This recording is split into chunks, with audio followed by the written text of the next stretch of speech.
Kang Wu was drinking his morning coffee when the alarm started screaming. The cargo ship Soul's Pride shook like an old washing machine, and coffee spilled all over his uniform. He sighed and walked to the bridge where Park Hana was staring at the screens with wide eyes. "Captain, we have a problem," she said, pointing at the display. "Big ships. Really big ships. And they're not human." Kang Wu looked at the screen and saw 3 massive vessels surrounding their small cargo ship. Each one was the size of a city. They had strange designs with crystal spikes and glowing parts that hurt to look at directly. The ships didn't look like anything humans had ever built.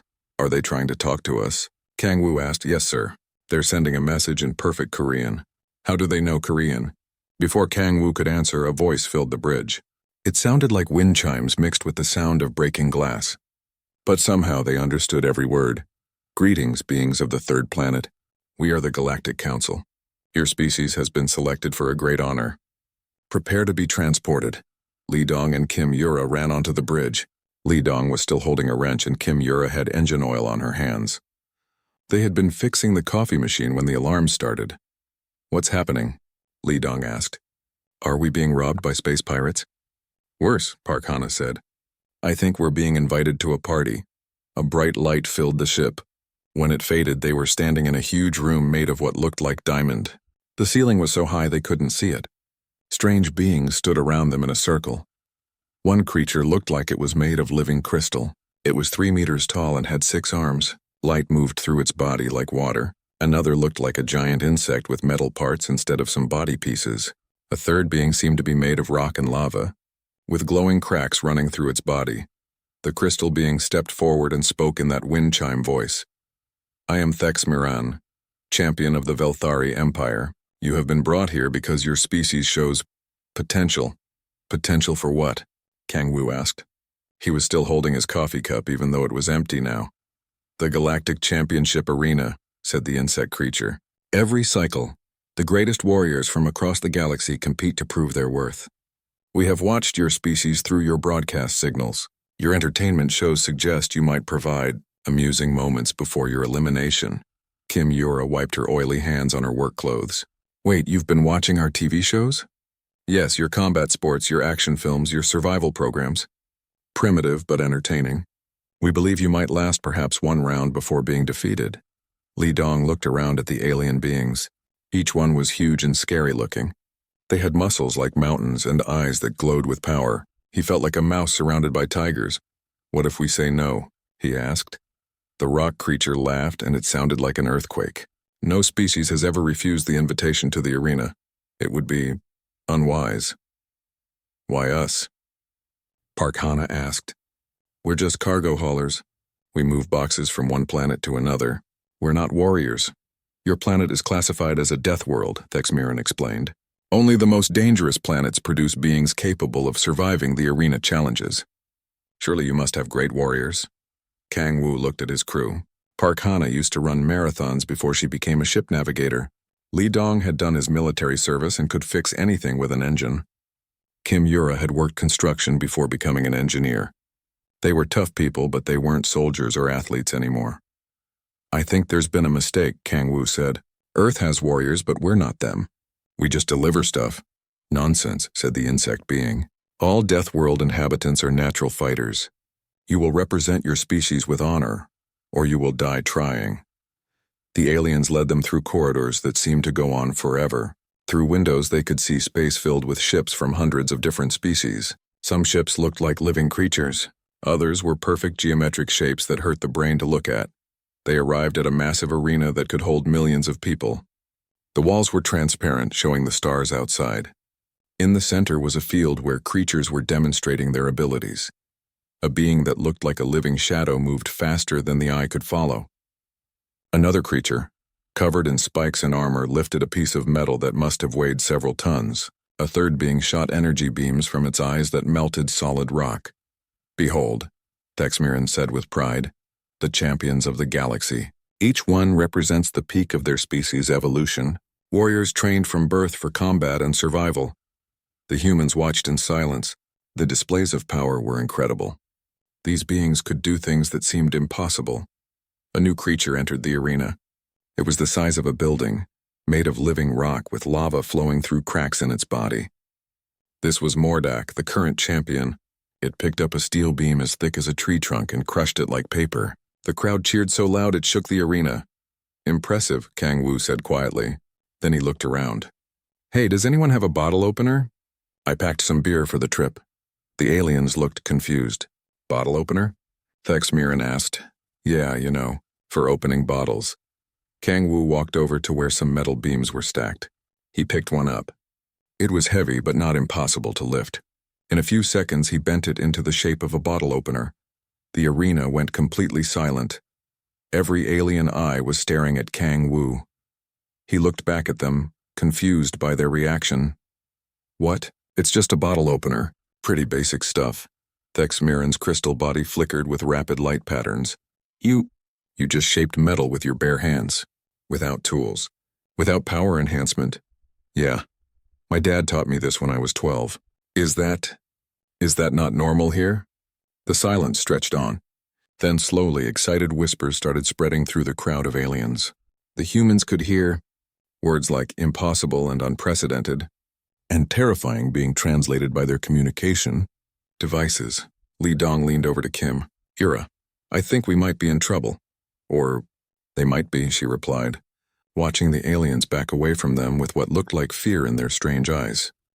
The next morning came too early for the humans. They had spent the night in quarters that were too big, too bright, and too quiet. The beds were made for beings twice their size, and the food tasted like metal mixed with flowers. Kang Wu found his team in the dining area, picking at their breakfast. Park Hana was trying to figure out how to eat something that looked like blue jelly but moved on its own. Li Dong was examining a fruit that changed colors when he touched it. Kim Yura had given up and was eating energy bars from their ship's emergency supplies. "Sleep well?" Kang Wu asked, sitting down with his own plate of strange alien food. "The bed tried to massage me all night," Park Hana said. "I finally slept on the floor." "My room kept asking if I wanted the temperature adjusted," Li Dong added. "Every 5 minutes. All night long." Before anyone could complain more, Thexmiran appeared in the doorway. The crystal alien seemed nervous, which was strange for a being that looked like it could cut through steel. "The first challenge begins in 1 hour," Thexmiran announced. "You will be tested on physical endurance and strength. Many species consider this the most difficult trial." The humans followed Thexmiran to a preparation area where other competitors were getting ready. Some were putting on armor that covered their entire bodies. Others were drinking potions that made their muscles grow bigger. A few were being injected with glowing liquids by robot helpers. "Do we need any of that stuff?" Kim Yura asked, pointing at a creature that was now twice its original size and glowing green. "Your species seems to prefer minimal preparation," Thexmiran said. "We have basic protective gear if you wish." The humans looked at what the aliens called protective gear. It was thick, heavy armor that would make moving difficult. They decided to stick with their regular clothes and shoes. The challenge area was a massive obstacle course that stretched across several kilometers. The first section was a track through an environment with gravity 3 times stronger than Earth normal. Purple rain that smoked when it hit the ground fell from artificial clouds. Each competitor had to carry a weight that the alien said was 200 kilograms. "The record time is 47 minutes, announced the alien judge. "Set by champion Zixaria of the Velthari." Zixaria stepped forward.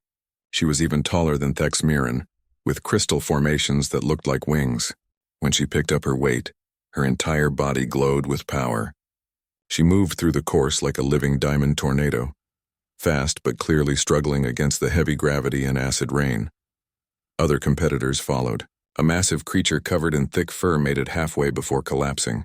Another being that looked like a robot overheated and had to be carried off the course. Each attempt was slower than the last as competitors pushed themselves to their limits. Finally, it was the humans' turn.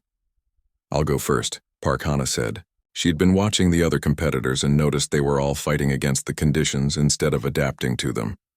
She picked up the weight and tested it, heavy but not impossible. The gravity was strong, but she had trained for marathons in Seoul where the air was thick with pollution and the summer heat was brutal. The acid rain stung a little, but less than the time she got caught in a dust storm. Park Hana started jogging. The aliens watched in confusion as she settled into a steady pace. She wasn't fighting the gravity. She was using it to help her momentum. She wasn't avoiding the rain. She was letting it cool her down. The weight that had made other beings struggle seemed to help her balance. She finished the course in 12 minutes. The arena was dead silent. "How did you do that?" the judge asked, checking his instruments 3 times. "I just jogged," Parkhana said, not even breathing hard. "In Seoul, we have yellow dust storms and 90% humidity in summer. This was actually pretty nice. Good temperature and the rain kept me cool." Kim Yura went next. She had watched Parkhana's technique and had an idea. Instead of taking 1 weight, she took 3. "That is not allowed," the judge started to say. "Why not?" Kim Yura asked. "You said carry the weight. You didn't say how many we couldn't carry?"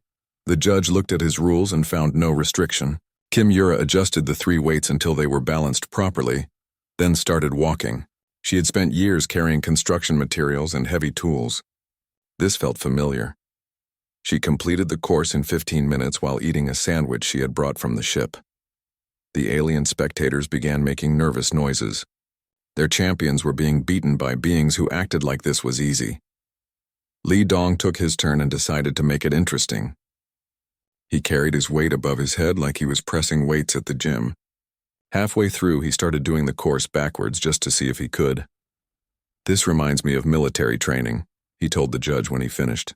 "Except those obstacle courses were harder because we had to do them at 5 in the morning before breakfast." Kang Wu went last. He had been watching his crew and feeling proud. They were representing Earth well. He picked up his weight and started walking through the course at a comfortable pace, like he was taking a stroll through a park. Alien competitors who had failed the challenge watched from the medical area. They saw this human treating their greatest trial like a casual walk. Some of them started crying. Others began questioning everything they knew about strength and endurance. When Kang Wu finished, the judge stared at his timer. 18 minutes. "But you were not even trying to go fast." "Didn't need to," Kang Wu said. "My team already set good times. I was just enjoying the exercise." Thexmiran approached them, his crystal body flickering rapidly. "This is impossible. Our strongest champions barely complete this course. You made it look easy." "It was easy," Kim Yura said. "Back home, I used to carry steel beams up 20-story buildings that were under construction. No elevators, no powered equipment. This course has nice flat ground and the weather isn't even that bad. The gravity is 3 times your world's normal gravity," Thexmiran protested. "So?" Li Dong asked. "We've all been in centrifuge training for space travel. Plus, have you ever tried to move furniture up the stairs in a Seoul apartment building? Now that's heavy gravity." Parkhana was stretching her legs. "When does the real challenge start?" This was just the warm-up, right? The aliens looked at each other with what the humans were starting to recognize as fear. In the stands, representatives from hundreds of species were having urgent conversations. Several alien reporters were broadcasting live updates that seemed to be causing panic across the galaxy. One alien judge approached them carefully, like they were dangerous animals. "The next challenge tests mental abilities under stress," he said. "It is considered even more difficult than the physical trial." "Sounds fun," Kang Wu said. "What time do we start?" As they walked toward the mental challenge area, none of the humans noticed that several alien species were quietly packing up their equipment and leaving the station. Word was spreading that Earth hadn't sent warriors to the championship. They had sent something much worse. They had sent normal people who thought impossible things were easy. The mental challenge area looked like a nightmare designed by a computer. Thousands of screens showed flashing numbers, symbols, and patterns that changed every second. Strange sounds came from speakers hidden in the walls. The air itself seemed to vibrate with energy that made thinking difficult. "This is the cognitive stress chamber," announced a new alien judge. This one looked like a giant brain with arms and legs, floating in a glass tank filled with green liquid. Competitors must solve mathematical equations, decode alien languages, and complete 3-dimensional puzzles while under extreme mental pressure. The humans watched as previous competitors were brought out on stretchers. Some were unconscious. Others were awake but staring at nothing, their minds temporarily broken by the experience. "The current record," the brain alien continued, "belongs to Think More of the Cerebrax species. 3 hours, 14 minutes with 73% accuracy. Think More stepped forward to demonstrate. It was huge, even bigger than the other aliens, with a head the size of a small car. Cables and wires connected its brain to external processors.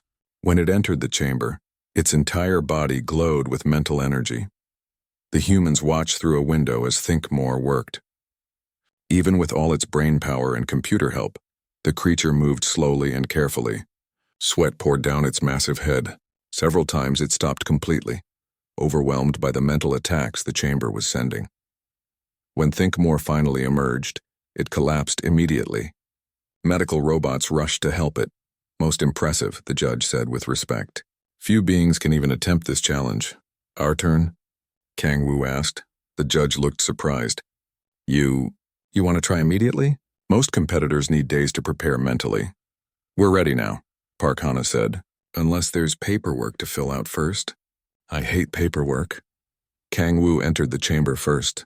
The moment he stepped inside, the mental attacks began. Invisible forces tried to confuse his thoughts and make him panic. Strange voices whispered terrible things in his ears. Lights flashed in patterns designed to cause seizures. Kang Wu sat down at the main console and looked at the first problem. It was a mathematical equation with symbols he had never seen before. But math was math. He had learned calculus in high school and used engineering mathematics in his job as a ship captain. The alien symbols were different, but the relationships between numbers were the same.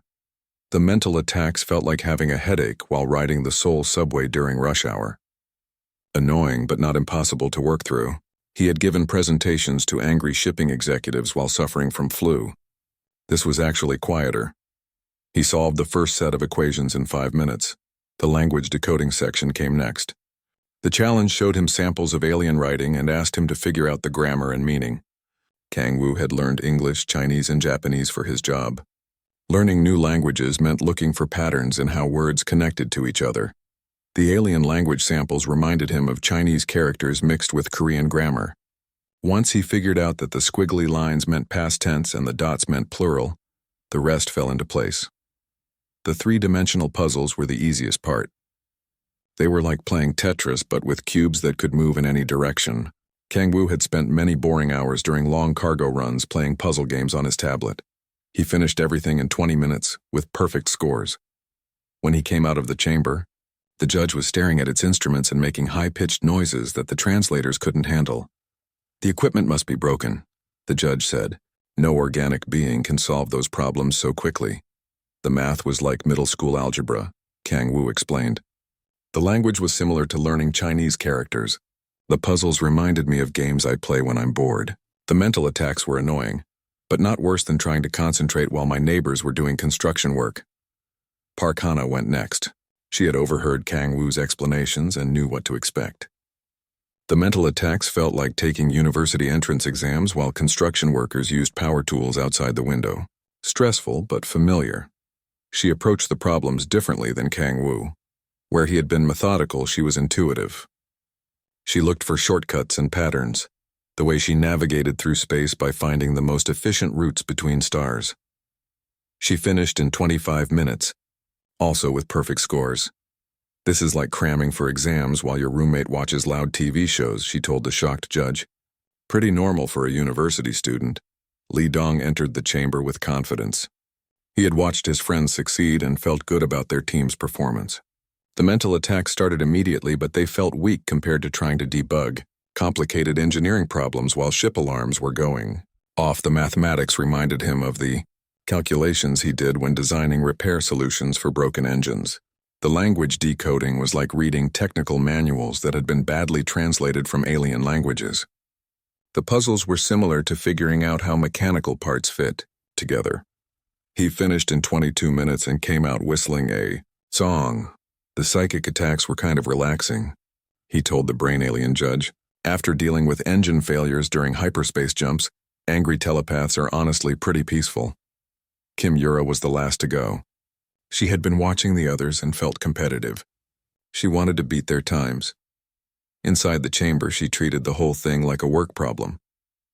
When she had been in construction, she often had to solve multiple problems at the same time while dealing with noise, time pressure, and supervisors yelling at her. The mathematical equations were like calculating load weights and stress points. The language decoding was like reading building codes that had been written by lawyers. The puzzles were like figuring out how to fit plumbing and electrical systems into spaces that were too small. The mental attacks felt like having 3 different supervisors giving her contradictory orders while a deadline approached. Annoying but manageable, she finished in 19 minutes and came out looking disappointed. "I thought I could beat Kang Wu's time," she said. "Oh well." The brain alien judge was making mechanical noises and leaking green fluid from its tank. Other alien officials gathered around, checking and rechecking the equipment. "Impossible," Thinkmore said weakly from its medical bed. "I trained for decades to achieve my score. They made it look like a children's game." "It was kind of like a children's game," Li Dong agreed.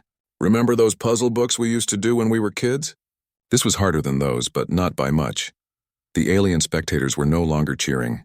They were whispering to each other in worried voices. Some were leaving the arena entirely. News reports were being broadcast across the galaxy about the humans who treated impossible challenges like everyday activities. Thexmiran approached them, his crystal body dim with shock. "Two challenges remain," he said quietly. "The survival trial and the champion's gauntlet. Each one is designed to push the greatest warriors to their absolute limits." "Cool," Parkana said. "What's for lunch?" All this thinking made me hungry. As they walked to the dining area, none of the humans noticed that several alien species were holding emergency council meetings. The topic of every discussion was the same. What do you do when beings from a death world think your greatest challenges are simple? The answer most species were reaching was terrifying. You stay as far away from that death world as possible. The survival trial took place on a moon that looked like it had been designed by nightmares. The atmosphere was poison that could kill most species in minutes. Temperatures swung from -40 degrees to +60 degrees as the moon spun. The ground was unstable with sudden sinkholes and exploding geysers of acid. Worse than all of that were the native creatures. They looked like metal spiders the size of cars with teeth that could bite through steel. Plants moved and attacked anything that came too close. Even the rocks seemed angry, shooting spikes when something stepped on them.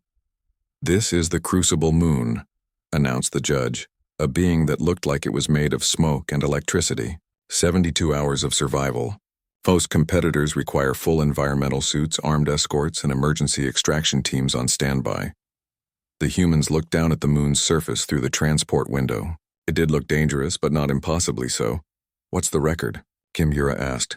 31 hours set by current champion Mordak. He barely survived and required extensive medical treatment afterward.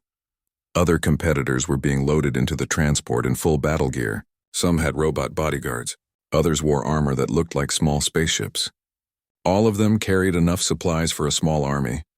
The humans had backpacks with basic camping gear, water purification tablets, and emergency rations. They looked underdressed compared to everyone else. "Are you certain you don't want additional equipment?" the judge asked. "Environmental suits? Weapons, medical support? We're good," Kang Wu said. "Thanks, though." The transport dropped them on the moon's surface and immediately flew away as if afraid to stay too long. The humans found themselves standing on rocky ground under a sky that looked like it was on fire. The first thing they did was find shelter. Li Dong spotted a cave that looked stable and didn't seem to have any creatures living in it. They set up a basic camp inside using techniques they had learned during mandatory military service. "Air's not great," Parkana said, checking her portable analyzer, "but not worse than Seoul on a bad air quality day. We can breathe it if we're careful." The temperature was dropping fast as the moon moved away from its sun. Kimura gathered materials to build a fire. She found some crashed pieces of metal from previous competitions and used them as fuel. The metal burned with a clean flame that provided good heat. "This isn't so bad," she said, warming her hands. "Remember that winter when the heating broke in my apartment building? This is actually warmer." Their first night passed peacefully. The creatures they had been warned about showed up, but they seemed more curious than aggressive. Li Dong shared some of his emergency rations with a metal spider that had been watching them from outside the cave. Instead of attacking, the creature settled down nearby like a guard dog. The second day brought new challenges. Acid geysers erupted without warning, and the unstable ground made walking dangerous. But the humans adapted quickly. Parkana used her navigation skills to map safe paths. Kang Wu identified which ground sounds meant danger and which ones were safe. Li Dong discovered that the attacking plants were actually trying to get water. When he shared some of their purified water with the plants, they stopped being aggressive and started growing fruit that was safe to eat. Kimura turned the whole survival challenge into an engineering project. She collected broken equipment left behind by previous competitors and built useful tools. A water collection system that gathered moisture from the air. A shelter expansion that protected them from acid rain. Even a simple communication device in case they needed to call for help. By the third day, their camp looked like a small village. The metal spider creatures had brought friends and were helping to guard the perimeter. The plants formed a garden that provided food and filtered the air. The humans had even figured out how to predict and avoid the dangerous geysers. "This is actually pretty nice," Parkhana said, watching the alien sunrise paint the sky in colors that had no names. "Like camping, but with better weather and no mosquitoes." "The gravity's lighter than home," Li Dong added. "Makes hiking easier." "And no traffic noise," Kim Yura said. "Very peaceful." When the 72-hour timer ended, the rescue transport arrived to find the humans relaxing outside their expanded shelter. They had built a small deck where they were playing cards with some of the metal spider creatures who had learned the rules by watching. "Time to go already?" Kang Wu asked. "We were just getting comfortable." The rescue team consisted of heavily armed soldiers in full battle gear. They approached carefully, expecting to find dying or traumatized competitors. Instead, they found humans who looked like they had been on vacation. "Where are your injuries?" the medic asked, scanning them with medical equipment. "Injuries from what?" Parkhana asked. "The survival trial, the hostile environment, the deadly creatures." "Oh, that." Li Dong gestured toward the metal spiders who waved back with their front legs. "They're actually pretty friendly once you get to know them. We've been teaching them poker." "The environment was challenging at first," Kim Yura admitted. "But once we figured out the patterns, it was like any other engineering problem. You just need to work with what you have instead of fighting against it." The rescue team looked around at the improved campsite. The humans had not only survived on the deadly moon, they had made it better. The air was cleaner around their camp. The dangerous plants were now producing food. Even the unstable ground had been reinforced with salvaged materials. "How did you do all this?" the team leader asked. "Teamwork," Kang Wu said simply. "And basic problem solving." This reminded me of summer camp, except with more interesting wildlife. "Summer camp?" the medic repeated weakly. "Yeah, you know, camping outdoors, dealing with weather, making friends with local animals, pretty standard stuff." As they prepared to leave, the metal spider creatures gathered around them. The largest one, which they had nicknamed Chairman because it was good at poker, chittered something that the translators couldn't handle. "I think he's saying goodbye," Li Dong said. "And thanks for the games." The humans waved goodbye to their new friends and boarded the transport. Behind them, they left a thriving little ecosystem where there had been only deadly wilderness. On the flight back to the station, the rescue team sent reports that caused panic throughout the Galactic Command structure. The humans had not only survived the unsurvivable, they had turned it into a pleasant camping trip. "Next challenge is tomorrow," the team leader told them. "The Champion's Gauntlet. It combines everything from all previous trials, plus additional challenges that push warriors beyond their limits." "Sounds fun," Parkhana said. "Will there be more puzzles?" "I liked the puzzles." The team leader stared at her for a long moment, then turned to send another urgent report to his commanders. The message was simple: recommend immediate evacuation of all non-essential personnel from the station. The humans from the death world were not trying to be impressive. This was just how they normally lived, and that was the most terrifying thing the galaxy had ever encountered. The Champion's Gauntlet was everything terrible from the previous challenges combined into one nightmare test. Physical trials that had broken the strongest warriors. Mental puzzles that had driven geniuses insane. Survival challenges that had killed champions from a dozen species. And that was just the beginning. The final arena was a shifting maze that changed every few minutes. Gravity flipped between directions without warning. The air alternated between freezing and burning. Automated weapons fired at anything that moved. At the center was a tower that competitors had to reach and hold for 1 full hour, while the entire system tried to kill them. "No being has ever completed the full gauntlet," announced the head judge, an ancient creature that looked like it was made of starlight and dark matter. The closest attempt was by Mordak, who reached 60% completion before requiring emergency extraction. Mordak himself stood nearby, his rocky body still showing scars from his attempt years ago. He looked at the humans with something that might have been pity or terror. "Turn back," he rumbled in a voice like mountains falling. I am the strongest warrior in the galaxy, and this challenge nearly destroyed me. You are brave, but this will kill you. Thanks for the warning, Kang Wu said politely, but we'd like to try. The arena viewing areas were packed with representatives from every species in the galaxy. This was no longer just a championship. It was a test to see if the beings from the Death World were truly as dangerous as they seemed. The humans entered the gauntlet together, treating it like a weekend hiking trip. They had learned to work as a team during their time on the station. Each person had strengths that helped the group. The first section combined the physical trials with mental attacks. While navigating obstacles that would challenge Olympic athletes, competitors had to solve math problems that would stump supercomputers, all while psychic attacks tried to drive them insane. Park Hana led the way, using her marathon training to pace the group through the physical challenges. She called out solutions to the math problems while jogging up walls and across ceilings when the gravity flipped. "This is like running in Seoul while helping my kid with homework," she said, dodging a blade that could cut through diamond. "Except the homework here is more fun." The second section was the survival challenge, but worse. The environment changed every few minutes from Arctic cold to desert heat to underwater to hard vacuum. Predatory creatures that had been designed specifically to hunt champions stalked them through terrain that shifted without warning. Li Dong took point here, his engineering skills helping him adapt their equipment to each new environment. He rigged their suits to handle temperature changes and figured out how to breathe in atmospheres that should have been impossible. "It's like troubleshooting a ship that's falling apart during a storm," he explained while building a shelter that could exist underwater and in space at the same time. "Challenging, but you just work through the problems one by one." Kim Yura handled the trap systems that were built into the maze. Her construction experience helped her spot unstable structures and hidden dangers. She disarmed weapons that had been crafted by the galaxy's most paranoid civilizations. "These traps remind me of safety inspections," she said, casually disabling a device that shot exploding needles. "Except workplace safety violations are usually more creative than this." Kang Wu coordinated everything, keeping the team together and making decisions about which paths to take. His experience as a ship captain helped him think strategically while under pressure. "Just like navigating through an asteroid field during a solar storm," he said, leading them through a section where the walls shot lasers and the floor tried to eat them. "You stay calm, work together, and keep moving forward."